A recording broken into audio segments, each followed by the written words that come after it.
to say two quick things as a kind of preface for this that came out of the wonderful and quite inspirational talks we've heard the past 2 days.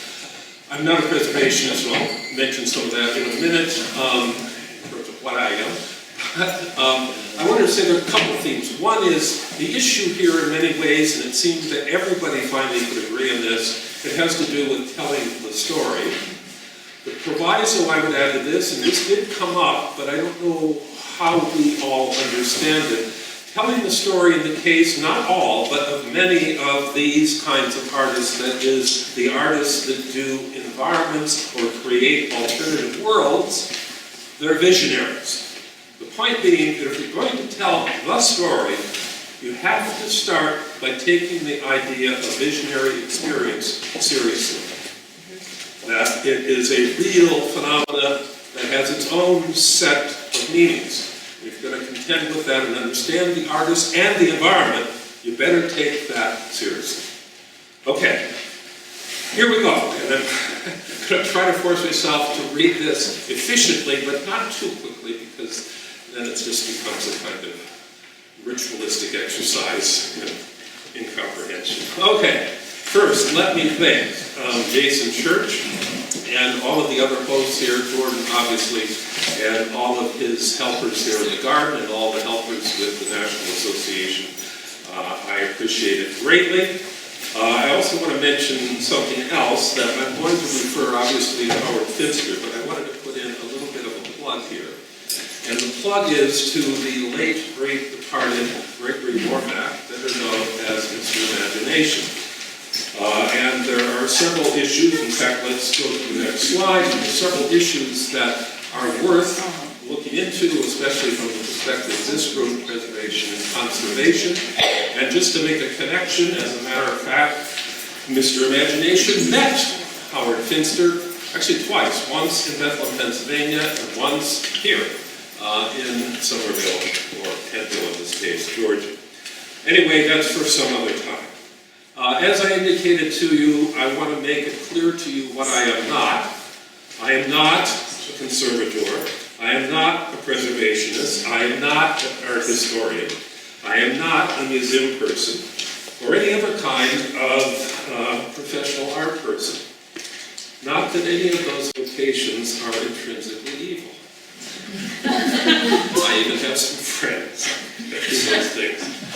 What am I? Well, by training and inclination, I'm a historian of religions, or in somewhat more antiquated nomenclature, a scholar of comparative religions.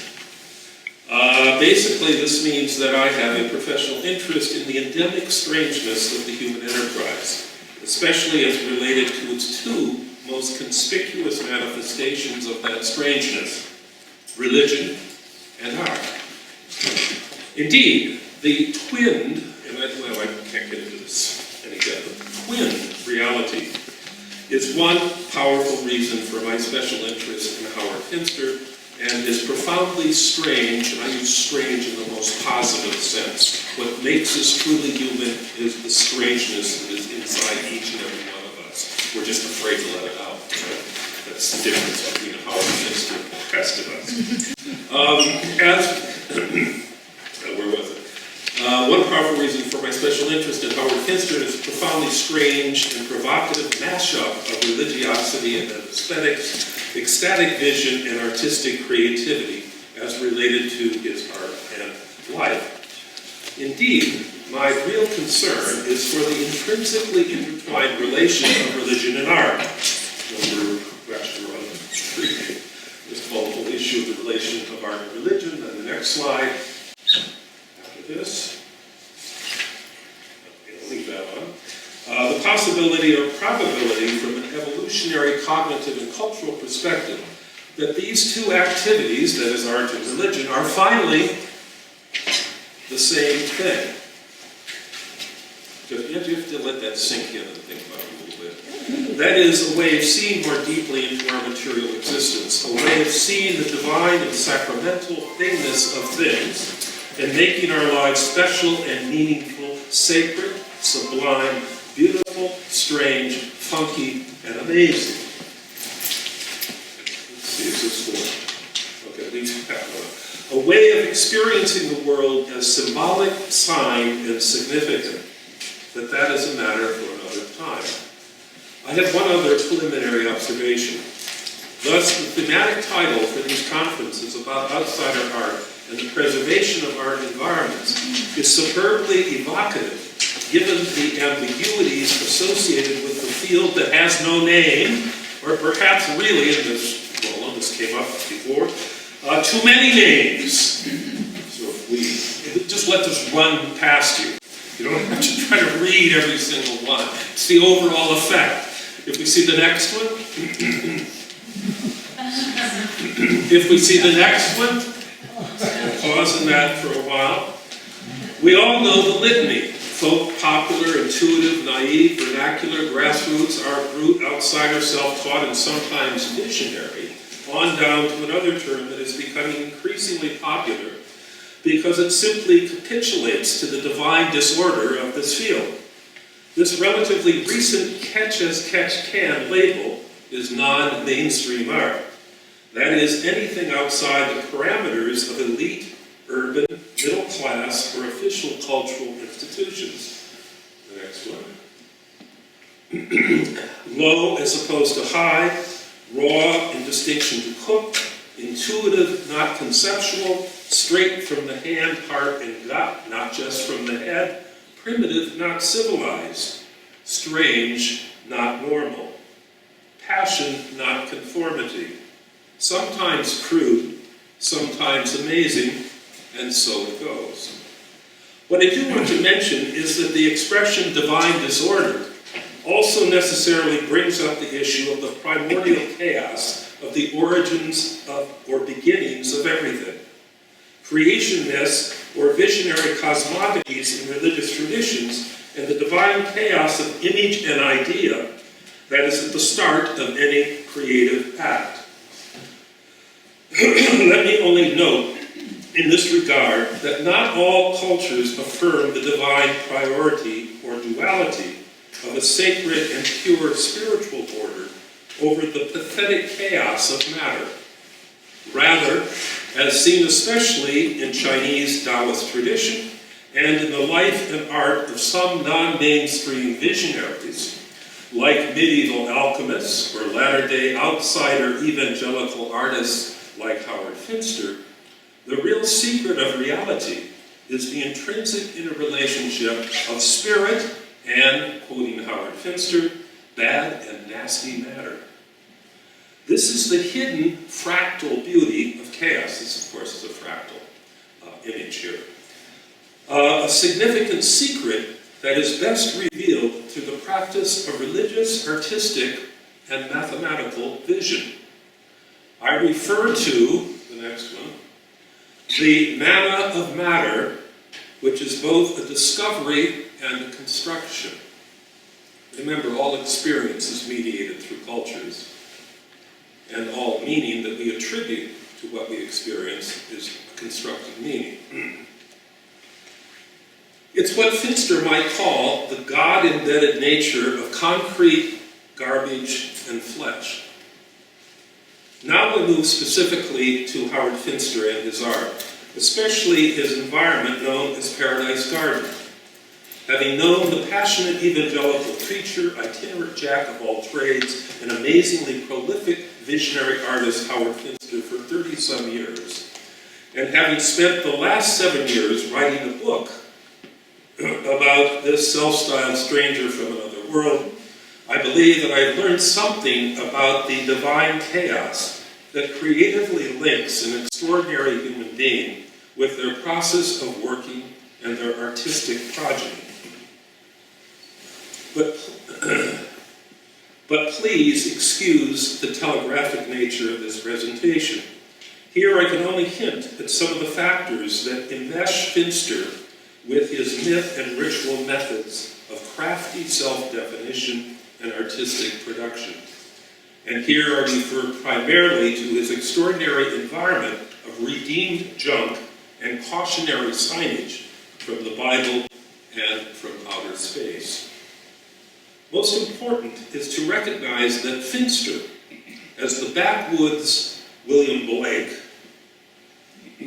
or the Andy Warhol of the South, can be called a self-taught contemporary folk artist, or more expansively, an outsider or non-mainstream artist. However, the most important and significant label for him is visionary artist. And by visionary, I mean primarily someone who is a virtuoso of trance states of altered consciousness. Someone who regularly, whether spontaneously or more consciously, travels to other worlds and returns to this planet with signs and messages from the gods, the spirits and angels, the winged creatures, the dead, and the UFOs. We see the next. And again, we don't have time to talk about these things, but what I call the primordial mode of visionary experience is the figure in tribal and prehistoric cultures, the so-called shaman. So let's just be aware of it. You see the next. This is just a quick overview of this. Shamanic imagery from Paleolithic caves. If we see the next. Notice these are winged creatures. That was a bird man. Go back quickly to that. We got into the wing. The little stick figure is a bird man, and he has a bird staff. The whole issue here with winged creatures that are the mediators between the heavens and the earth is a key element here. Hence the issue, yeah, there are a lot of winged beings that are involved. If we see the next, this is a shaman in flight. If we see the next, this is another winged creature, another visionary, Mr. Imagination, wearing his wings when he's not wearing his bottle cap suit. We see the next, and this, by the way, folks, is a very rare image. It's the only known image of Howard Finster in a trance. Yes, he was a real visionary. So, in this way, visionary artists revive, reshape, and recycle the ordinary world by giving themselves and all of us access to other, more vibrant, alternative realms from the past, the present, and the future. From inner and outer space, too. They give new life to what in time is worn out, depleted, and dispirited. These exceptional voyagers to other worlds who regularly see themselves as only temporary visitors to this world service our ever-present need to experience the life-affirming and curiously refreshing sights of other worlds.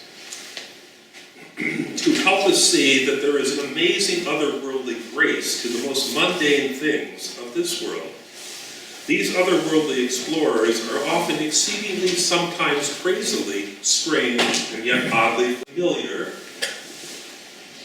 St. Francis of Assisi and Howard Finster. This is the current show in Baltimore. Myths or stories and rituals or performances are the human arts to special symbolic skills used by these voyagers to understand themselves and to make their visions visible, communal, and effective. Myths are those big and powerful stories of visionary experience that help make sense of the transitions, transformations, and entropy of cosmic, social, and individual life. Myth and ritual, whether overtly present in a traditional cultural context or in a more subterranean way in the modern world, the primary conduit of deep mythology in our culture is essentially cinema for us, and now probably computer games, but that's a whole other issue. Are the imaginatively storied and dramatic arts that give us insight into the hidden patterns of existence, the entangled reality of both the seen and unseen dimensions of human life. You see the next. Myths are then the aesthetic templates for our individual and collective existence on this Earth planet. The whole issue of what story is here is directly connected with what myth is and what it means to construct your life for all of us. But some artists in particular do this in a much more powerful way. We see the next. Well, I'll say a word about this in a second. Ritual performance, again, either directly or more covertly, is the creative theatrical art of making the visionary stories real for the performer, as well as shared and operative for others. These practices are all sensual and participatory participatory signs. Don't change it yet. You all know what this is. This is the famous Finster reenactment of the pivotal vision when he becomes the artist of sacred art in 1976. Again, this is a story. Did it really happen? Yes, it really happened.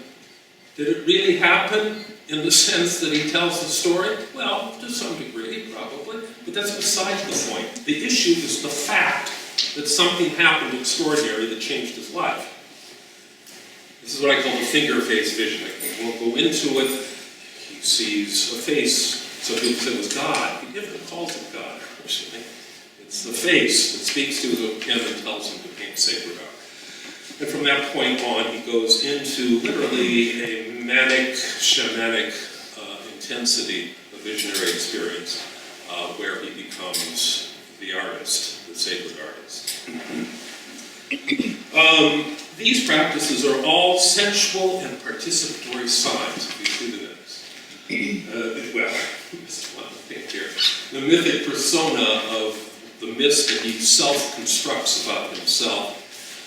If you want to know more about this, read my book. But the point here is that there are various personae that he adopts as his masks throughout the rest of his life. And these are some of them. And see the next one. That is stories, performances, artworks, images, and words that give meaning and direction, a message and a mission to the storyteller's life and to our own sojourn on this planet. Religion and art might be seen, therefore, as interrelated sign systems along an evolutionary highway. That imaginatively communicate, create, and recreate human worlds. This is the creative and imaginative skill of art and religion as symbolic and storied sign systems that go back to Paleolithic and the shamanistic interaction of religious vision, artistic expression, and myth ritual performance, and, by the way, technological innovation. The true entrepreneur, in the best sense, has to engage his shamanic abilities. I can't get into this. I put this in because this came up several times, especially with Fred's talk about Prophet Isaiah, seeing the faces in the wood. This is a phenomenon called pareidolia, which Howard Finster was a great practice that all of us indulge in. It has to do with how we construct the world that we perceive, cognitively and culturally.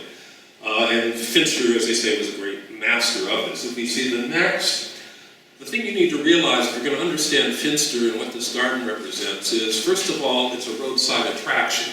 And it's a roadside attraction in the grand sense of the conception of the American highway system in the 40s and 50s, and the emergence for the first time in American history of the advertising signage, both in the sacred sense and in the more secular sense. And in particular, things like Rock City, which is just down the road, and Ripley's Believe It or Not, which, whether you know it or not, goes back, in fact, to that period, were clearly influences on Howard Finster's imagination and what he was doing here in this garden. My suspicion was that Finster's life story, as a remarkable concatenation of words, actions, and images, really did point toward the relative similitude of religion and art and the interpenetration of visionary ecstasy and artistic creativity.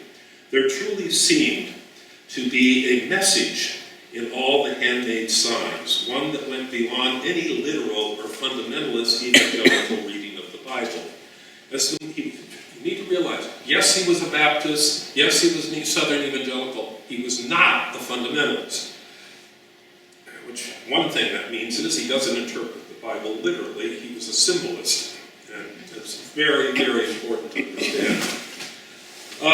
As the most iconic Paradise Garden sign said, Finster truly had temporarily overcome the fallen or broken condition of the world, the original fall of humankind into the Garden of Eden. He had, after all, 28, that's the shaman thing again here, this is it. He had taken the pieces, quoting here, you threw away and put them together by night and day, washed by rain, dried by sun, a million pieces, all in one. He was, of course, a poet as much as he was an artist, and that is probably the most renowned of his poetic refrains. In the amorphous field of self-taught or outsider art, there has been a tendency to focus on the exotic biographical stories of the artist, to the neglect of any serious appreciation of the mythic nature of biography, the ritual process of creation, and the significant or symbolic nature of artistic production. Moreover, in art history circles, there has been an inclination to separate the conceptual intention of the artist from the formal nature and material meaning of the artworks. It's not the amorphous intention that counts, but rather the artist's mythic vision and performance, which involve both conceptual and intuitive elements. This presentation is then premised on the principle that knowing, remembering, keeping in mind the etymology of the word remembering, which is literally putting back together again, and preserving the memory and matter of an important artist and their work must always involve careful and contextual attention to the self-constructed and evolving life myth of the artist. The ritual process of making those creative imaginings real and material, and the explicit and implicit symbolic or semiotic nature of the artwork, along with, and this is truth as important as any of the others, the response of the audience. That's where the meaning comes from. It's a construction that is a participatory construction. In this sense, it is in this sense that my interpretive appreciation of Howard Finster necessarily intertwines the mythically biographical elements associated with Finster's Appalachian evangelical tradition and his otherworldly visionary experience, with a focus on the gradual emergence of his incredibly inventive use of materials and diverse forms of artistic creation. Let me now recall just a bit of my own story, or again, if we see the next, this is where we are, extension to that original building. There you see the original sign about the million pieces on the front there. This is roughly 1985. And this is when I first met him. Walked into this place at about 9 o'clock at night, one stormy, dark, and stormy night. When I was working to finish my book, and especially to understand the early ecstasy and later agony and decay of Paradise Garden, after Finster had left this earth for other planets. This is in 2009. 2012, driving my rented car from, actually the next one too. This is back again in the 80s and late 90s.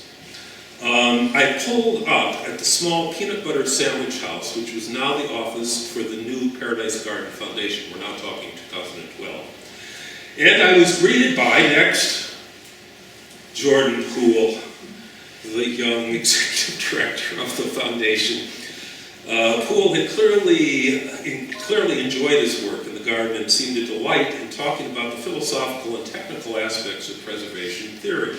Despite his degree from the hyper-sophisticated Savannah College of Art and Design and his work on George Washington's Mount Vernon, Poole was not an outsider to Finsterland. He had grown up in Somerville and clearly relished this opportunity to return home and to do something creative and life-giving for the Finster legacy and the region. After filling me in on the recent grants the foundation had won to preserve and refurbish the garden, Poole was eager to show me some of the results of that work.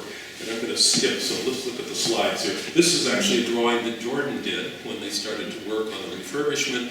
It's not up to date in terms of things we're going to see in a few minutes, but you get a general sense we're here. You've seen the World's Folk Art Church, the so-called rolling chair ramp, and then we move back to the section up there in the corner, which was where the original mosaics and so forth were done. However, in the somewhat lopsided, actually let's finish some slides here just to give you a sense of this. This is when they started to repair the mosaics, and I don't know if it's exactly accurate to say that, but some would say, oh, they're bleaching the mosaics. And we'll see in a second that got some people quite exercised. If you see the next, this is where you see the glory of what starts to unfold as they did the hard work of recovering the environment from the earth and the forces of nature. The waterways and the vegetation are one of the keys to understanding Paradise Garden. If we see the next, this is the famous Mirror House. Talk about having a true trance experience. You go into the Mirror House and close your eyes and then open them wide and try to count your breath in a Buddhist sense. You will go into a trance. If you see the next, this is the Rolling Chair Gallery, which took a lot to stabilize in terms of this is all marshy land, swampland, it was all sinking into the earth.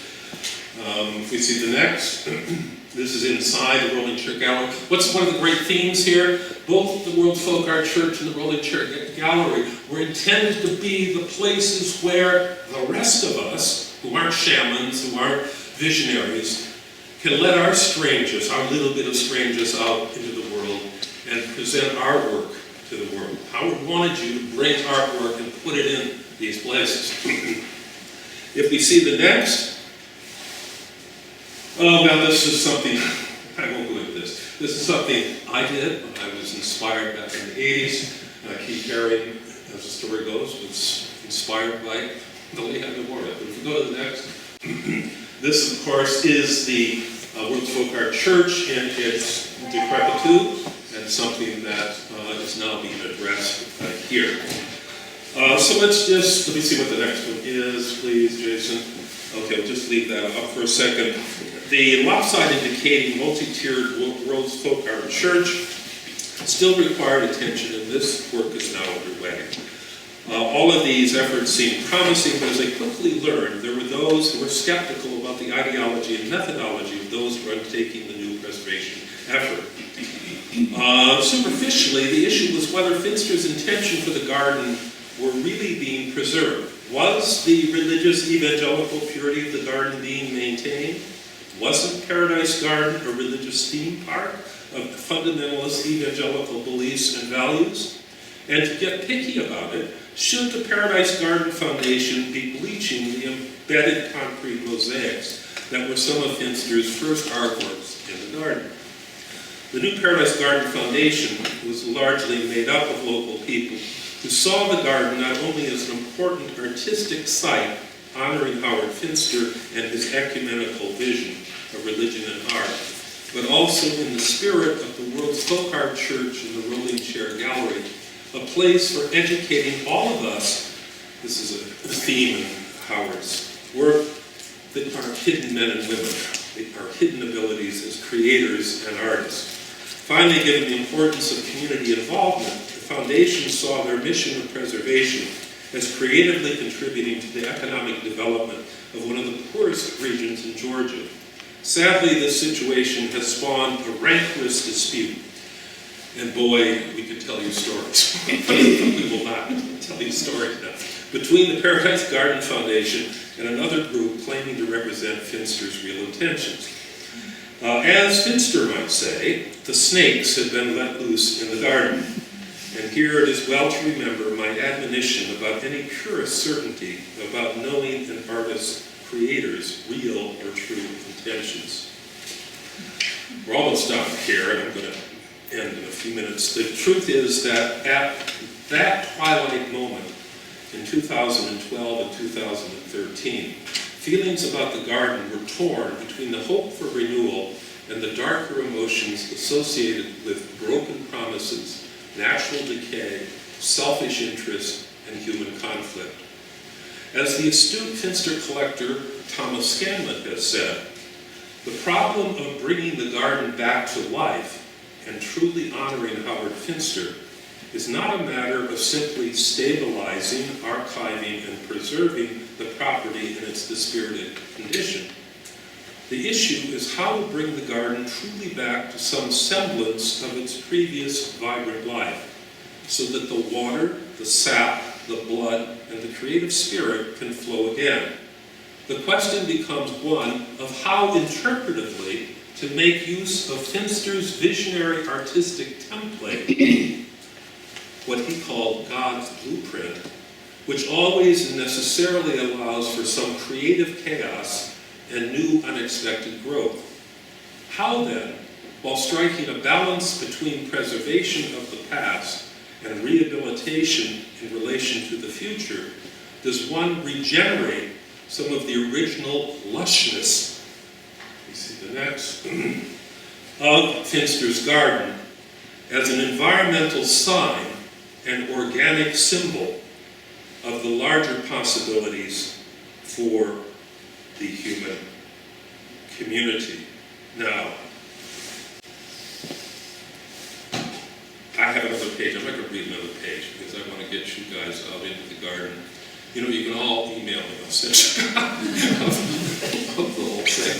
But let me just read the last part here. The encouraging news is, so far, and in keeping in mind the ongoing difficulty of the task, the current efforts of the new Paradise Garden Foundation are successfully combining interpretive visionary remembrance, creative storytelling, educational substance, and meaningful community involvement. Hallelujah. Howard would be pleased. And the Duck Woman of Orplis thanks you. This, by the way, this is from Jonathan Williams, the founder of the Jargon Society, a poet who recently died. A wonderful, funky, strange poet. And he really got Howard. You know, this image is the image that becomes the basis for his later series of cutouts called the Cow series. And it's one of the strangest things. Well, we don't have time. I had a really spooky experience in New York City just a few weeks ago at the Outside Art Fair. I walked down the corridor, and at the end of the corridor, in one of the booths, there it was. The Duck Woman of Orplis was there. I end my book with the Duck Woman. So it was very spooky. So, we thank the Duck Woman of Orplis, and we see the last slide. So, please note that, I'm not going to explain that, this is my own aberrant sense of humor, but what I do want to draw your attention to is the handout, The 7 Factors for Preserving the Divine Disorder of the Finsterian Vision, which I hopefully, you got copies of that or not? Were they there? Okay. I just made those up, so, and I don't pretend that they're in any way definitive. I would love to see contributions or emendations or either shouts of rage or shouts of joy, whatever it might be. But because I do think there's something in it. Because what am I telling the rest of you, especially you conservationists and you preservationist people? If you want to do it right, you better hire a comparative religion scholar. That's a Jimmy thing. So enough, you need to go out.